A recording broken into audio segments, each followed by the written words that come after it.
Hello kakabsat! So for today's video, ipapakita ko sa inyo ang ganap kahapon sa final defense ng aming action research. Yes, sumama ako sa mga master teacher kaya hindi pa ako master teacher para mag-final defense ng ginawa kong action research dito sa aming school. Hi! Buti pa yung action research pinapaglaban, ikaw hindi. Ito pala ang aming mga panelists, very able, magagaling at talagang marami akong natutunan mula sa kanila. Diba? Salute po sa inyo, ma'am and sir. So sa paggawa ng action research, nakakakaba, mahirap talaga para sa mga nag-uumpisa. Pero kung si Sir Jenny ang inyong district coordinator sa action research, nako, hindi kayo mahihirapan kasi talagang tutulungan niya kayo.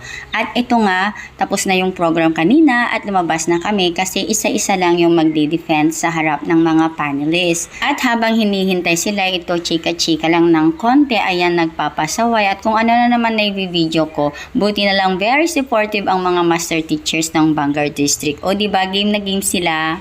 Well, super happy ako kasi sa wakas at nasubukan ko na rin mag-defend ng action research, di ba? Last school year ay nag-proposal ako pero hindi ko na ituloy. Yun nga is dahil R1AA and pagkatapos nun is namatayan kami so hindi ko na talaga nakaya. Kaya naman this year ay talagang tinapos ko na, buti na lang at andyan si Ate Ana at saka si Sir Jess na nagtatanungan ko sa school. Ayoko kasi yung may inuumpisan tapos hindi ko naman natatapos and sa wakas nagawa ko na talaga. At dahil tapos na akong mag-defend, ito pa video na ulit ako, syempre merienda na, kailangan natin kumain para may energy.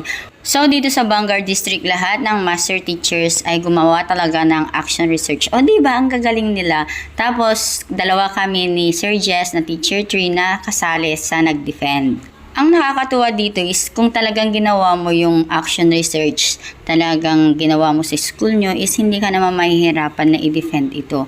Pero yun nga lang, syempre mayroon pa rin mga technicalities, may mga kailangan pang ayusin. And okay lang yun kasi hindi ka naman matututo sa buhay kung walang itatama sa'yo, diba? And in a good way, maganda ito para ma-improve ang sarili mo para sa mga susunod pang laban ng buhay. So yun nga, pagkatapos namin nag-emote, nag-picture, nag-video, ay ito na the moment of truth at nakapag-defend kaming lahat. Oh yes, kaming lahat nakapag-defend. Syempre, masaya, diba? So ito na, closing program na tayo at syempre yung mga general comments, sinabi ni Sir Jenny sa amin. So sa lahat ng master teachers at kasali na kami ni Sir Jess, congratulations! Tapos thank you so much Sir Jenny, Ma'am Debbie at saka si Sir James sa mga technical assistance. Natuto talaga ako at marami akong gagawin pagkatapos. Syempre, lahat kami, mayroon pang mga i-improve at aayusin. Pero okay lang yan. Laban lang, diba?